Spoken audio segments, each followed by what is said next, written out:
to afford a 2-bedroom apartment, a family has to make $48,400 and work 111 minimum wage hours per week.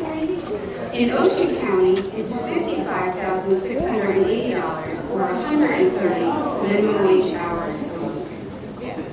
Much too expensive.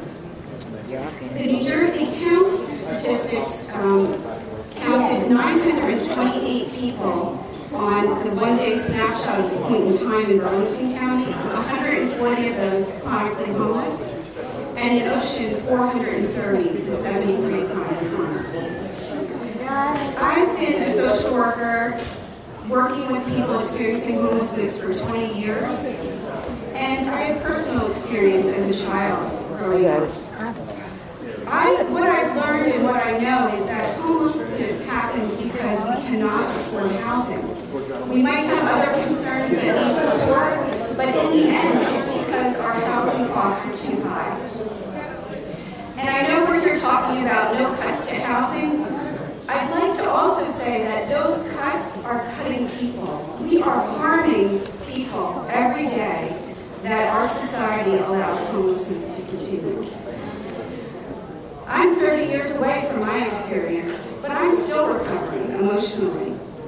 And if we think about what we're doing to people right now, it's terrible. This is a moral issue, and our 3rd district needs full funding to end homelessness. We need vouchers funded, we need McKinney-Vento funded, and we ask the Congressman to help us with this. He can become a champion. I really admire the Congressman and the staff with how they outreach across the district. They really seem to care and try to talk to all people. So we ask them today to get to know people who are experiencing homeless, who are formerly homeless, and support all of the priorities that we set forth. Thank you very much.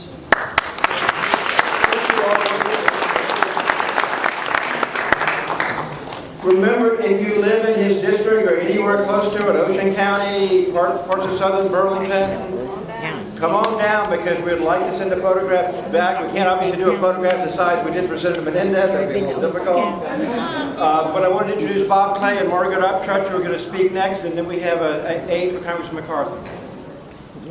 Just real briefly, great day for everybody. Everyone having a great day? We're all making a difference today here. And it's all up to you guys. I'm Bob Clay from the Mental Health Association, and we're so proud to be part of this movement. Movement for many years, and we're all doing a great job for today. Just one quick thing, the Mental Health Association runs lots of helplines and call lines around the state. And for the last 40 years, the #1 issue has been housing. It's still our major #1 issue, and I think today we're starting to make some real progress. So I thank you for that advocacy and dedication. One of our association with us has been Margaret Upchurch. She's been involved with our association in so many different ways. She's one of the most outstanding consumer advocates that we have in our organization. And she's one of you guys as being one of our great peer support specialists. So I'd like to introduce Margaret Upchurch. My name is Margaret Upchurch, and how I found the Mental Health Association in New Jersey is because after working for the same company for 21 years, I no longer had a job, and that was in 2008.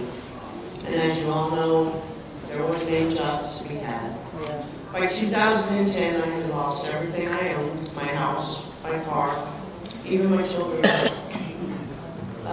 I moved back to New Jersey, where I grew up, because I was moved to North Carolina for this job.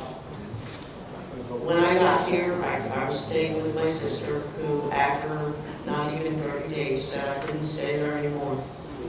So for the first time in my life, after paying taxes, doing the right things for my entire life, I was homeless. I went to the local social service agency, and they told me that I should have had a better plan and that they couldn't help me. So I wound up in a mental hospital.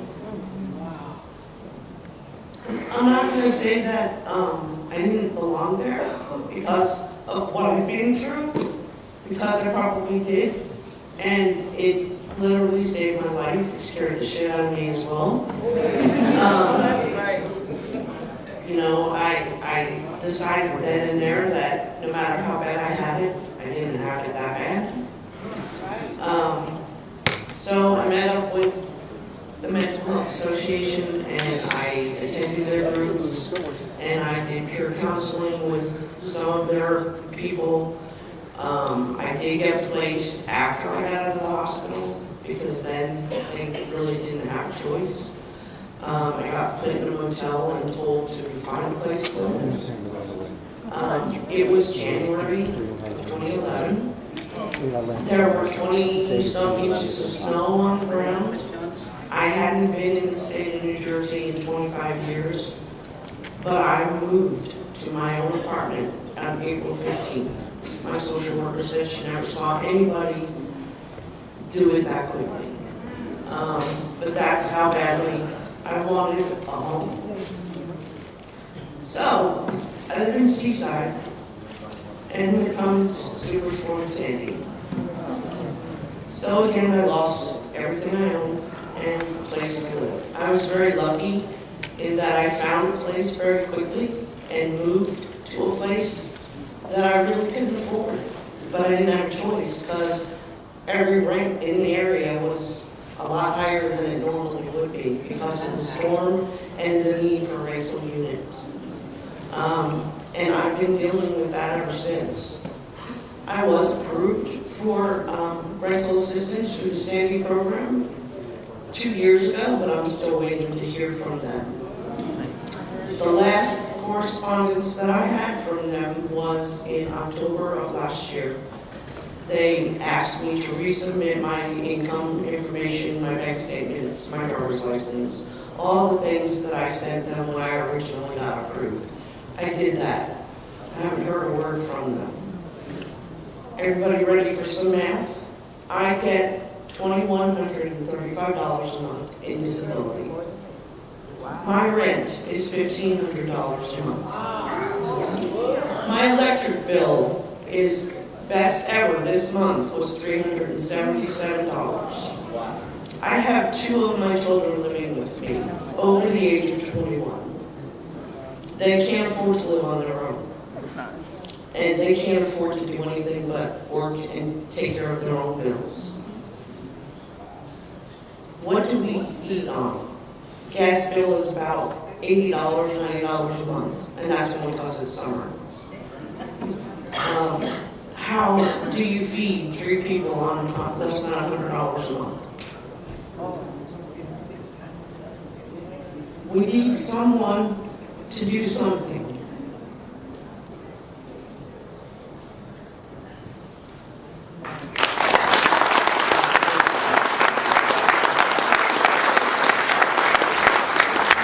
I wanted to first thank Margaret because that was so moving and I really appreciate how difficult it is to talk about things that painful and difficult, but we really appreciate your being here and your day-to-day role. I want to introduce Shannon's son, who is staff member for Congressman MacArthur, to say a few words. Hi, I regret that the Congressman is not able to attend the event today, but he and his office really wanted someone to be here and to listen to the stories of his constituents and report back. And I am honored to be here to listen to your stories and the positive impacts that organizations that need funding have made in individuals' lives and family lives. And I'm honored, and I will relay this message back to the Congressman.